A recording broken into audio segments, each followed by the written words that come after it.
Hi students, how are you doing? Hope you guys had fun completing the conversion activities early on. Let's move on to volume now. Okay, so why are we learning volume? So volume is basically defined as a three-dimensional object, or object, which consists of some space being occupied within this object. So this space that we are looking for is known as the volume. So volume can be measured in terms of millimeters cube, centimeters cube, and meters cube. A cubic centimeter, which is cm cube, most commonly known, is a space occupied by a cube with side of 1 cm. So 1 cm by 1 cm by 1 cm is 1 cm cube. So when we are talking about a cubic meters of space, it simply means the area is being occupied by 1 meter by 1 meter by 1 meter. Okay, so for example, this bathtub here can hold probably about ½ meter cube of water, and these bins here are likely 1 meter cube space. How do we know it's 1 meter? Because the length, the width, and the height are about 1 meter long. So now, some simple activities for you to complete. Okay, let's look at this. If each cube is represented by 1 cm cube, okay, if each cube is 1 cm cube, so what's the volume of this block? Quickly do the calculation. Yes, that's right. It's 12. It's 12 cm cube. How do we get 12? Okay, we look at the layer. The first layer we have 6. Second layer we have 6 again. 6 times 2 is 12. What about the next one?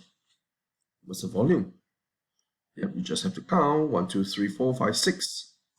6 cm cube. Let's go by layer for this one. Okay, do a quick one. Okay, that's right. Okay, the first layer there are 8, 16, 24. So they are 24 cm cube.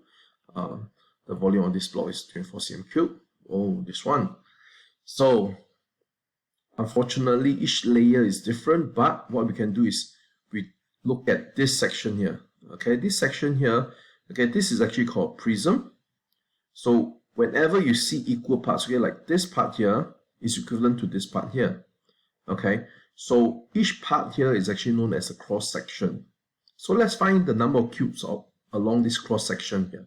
So it's 2, 4, 6, 8, 10, 12, 14, 16, 18, 20. So there are 20 cubes in each cross section, and there are 2, 4, 6, 7. There are 7 cross sections, so 7 times 20 is 140 cm cube. So again, the cross section is over here. For this case, you see there are 5 cubes in this cross section. Okay, there are 4 cross sections. 4 times 5 is 20 cm cube.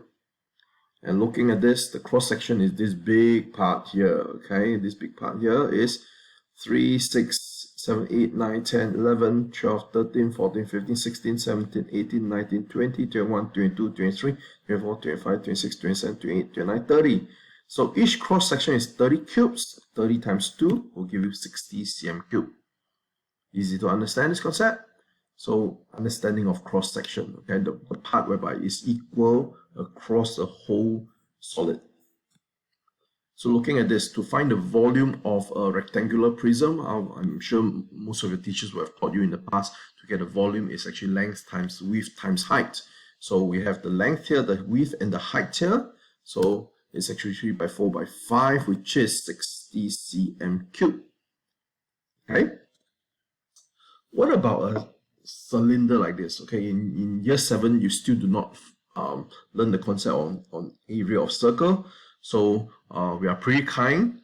We actually gave you the area of the cross section. Okay, remember the cross section is actually equal parts across the whole shape. So the area of cross section is 120 cm square, and the height is 11 cm. So to get the volume will be just 120 cm square times 11 cm, which is 1320 cm cube. Next, okay, looking at this shape. Oh, how do I go about finding this rectangular prism? And we actually notice that the cross section is this part here, because this part is actually equal across the whole block. Even at the base, it's the same as this cross section. So that's why we actually term this as a cross section. So you redraw the cross section. It looks something like that. And recapping what we have learned in area, so we actually break it up into two parts. So the area of the cross section times the height of the prism. So what's the area of cross section? Which is area of this plus area of this, okay, which is 1 times 2 plus 3 times 2. That's the total area of the cross section times the height, which is 3 cm. That's the height of the prism. So you solve this part. 1 times 2 is 2. 2 plus 6 is 8.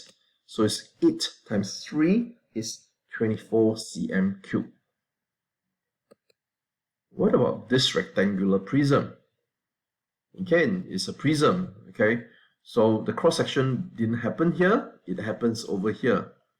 Okay, and this shape is made out of a rectangle and a triangle. So again, the concept is you have to redraw the cross section first to let yourself understand what this shape all about. So it's a rectangle which is 8 by 6 rectangle, and a triangle with a base of 8 cm, a height of 4 cm.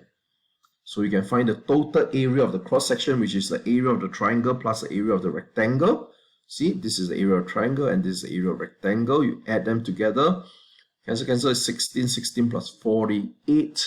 16 plus 48 is 64. Okay, and then times 5, which is 320. So the area of the whole, the volume of the whole prism is 320 cm cubed. And lastly, you need to understand the concept of conversion. So things that you need to know, 1000 liters is known as kiloliters. So in order from kiloliters to convert to liters, you just have to times 1000. And from liters to change to milliliters, you have to times 1002. Likewise, when you're converting from ml to liters, you have to divide by 1000. Liters into kiloliters, you have to divide by 1002. Okay, so what is 6 liters? 6 liters in terms of ml. So from here, you times 1000. That's how you get 6000 ml. 700 ml, 2 liters. So you're going to divide by 1000. You move 3 spaces. That's how you get 0.7 liters. And 0.45 liters, you're going to change to cm cubed. So we understand that ml is actually the same conversion as cm cubed. So 1 milliliters is actually the same as 1 cm cubed. So you use the same whole conversion from liters to cm, you times 1000. That's how you get 450 cm cubed. Okay, all good? So I hope you have enjoyed this lesson. Okay, feel free to drop me a note on Teams if you have any queries. Okay, bye.